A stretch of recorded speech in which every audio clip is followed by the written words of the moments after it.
Bezrat Hashem, le Zohar de ce matin, Patach Rabbi Lazar V'amar, Ve'asim devarai beficha ou betzel kiadi kisiticha. Le prophète Yeshaïa a dit, je mettrai mes paroles dans ta bouche. Qui veut dire quoi? Deux fois, on a besoin qu'Hachem nous met la bonne parole dans la bouche. On peut faire beaucoup de choses, seulement si on a la bonne parole. Si on n'a pas la bonne parole, Chad Veshalom, on peut faire plus de dégâts et plus de mauvais. Mais si on a la bonne parole, on peut faire une grande chose. Je vais raconter une histoire qui m'est arrivée personnellement. Écoute bien, un jeune couple vient chez moi, la femme est tombée enceinte, et là ils disent qu'ils sont pas prêts à avoir un bébé. Alors, c'est quoi? Qu'est-ce que vous voulez faire? Alors, ils disent, on va faire un avortement. On sait que c'est interdit, mais écoutez, mais je vois que le couple, il connaît un peu Torah. Je dis, mais vous savez que sur la Torah, c'est interdit, mais écoutez, on n'est pas prêt. Quand on a parnassa, le mari n'a pas encore, il n'est pas encore stable. Je leur ai dit, laisse-moi penser une seconde, et là, Hachem me met le parole dans la bouche. Il dit comme ça. Je leur ai dit comme ça. Vous connaissez un peu de loi juive? Oui. Alors, voilà. Dans la cuisine, vous avez des œufs. Vous prenez un œuf, vous voulez faire une omelette. Vous cassez l'œuf et vous voyez que dans la partie jaune de l'œuf, il y a un point rouge ou un point noir. Qu'est-ce que vous faites? Tous les deux, ils ont dit tout de suite, on jette l'œuf. Pourquoi? Ça, ils ne savaient pas. Ils disent, on ne sait pas, mais on sait que c'est la loi. Je vais vous expliquer pourquoi. Si vous trouvez un point rouge ou un point noir dans le blanc de l'œuf, ceci est considéré comme une saleté. Alors, vous prenez le morceau, le petit point, vous le jetez et vous mangez le reste de l'œuf. Vous faites une omelette, un œuf, tout ce que vous voulez faire avec.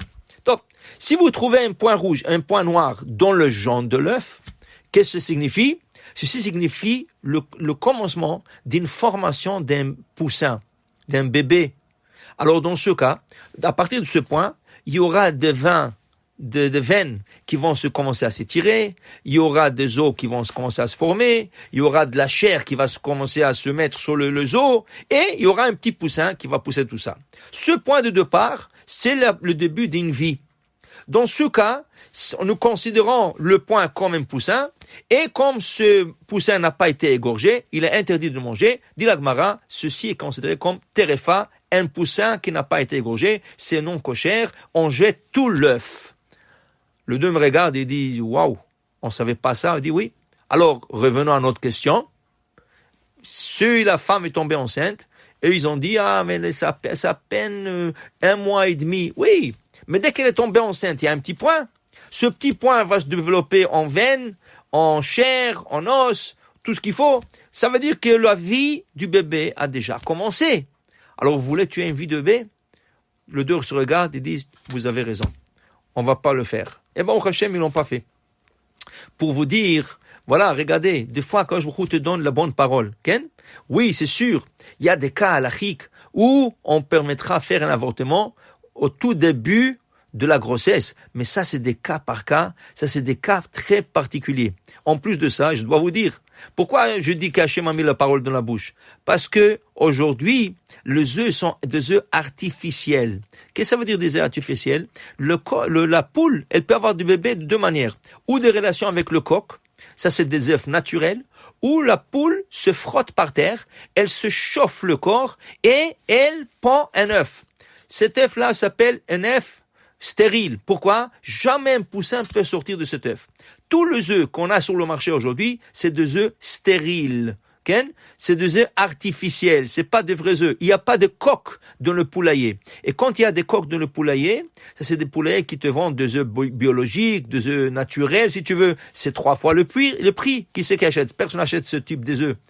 Dans ce cas, pour le séfarade au moins, quand tu casses un œuf dans une poêle chaude et tu vois un point rouge ou noir dans le jaune de l'œuf, tu prends ce point, tu le jettes. Pour les Ashkénazes, quand tu casses un œuf dans une poêle chaude et tu vois le jaune ou le rouge, qu'est-ce qu'il faut faire? Il faut jeter tout l'œuf, il faut cachériser la poêle parce que c'est pas cachère. Mais pour le séfarade, le point rouge ou noir dans l'œuf aujourd'hui, ça ne veut rien dire, c'est une saleté.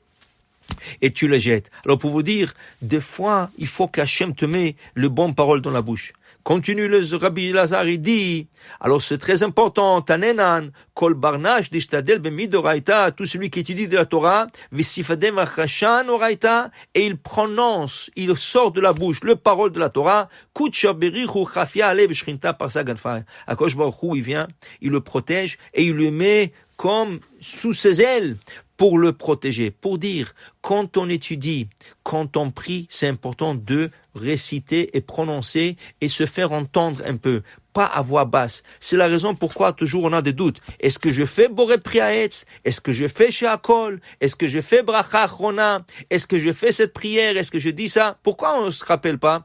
Parce qu'on le dit à voix basse. On s'entend même pas nous-mêmes. Quand tu le prononces, tes oreilles écoutent et là, la mémoire aussi, elle travaille. Et c'est très important. Pourquoi? Dit Rabbi Lazare, pas seulement pour se rappeler, parce qu'il y a une protection divine spéciale qui vient quand on prononce et on sort de notre bouche les paroles de Torah. Baruch Adonai Le'olam. Amen. Amen.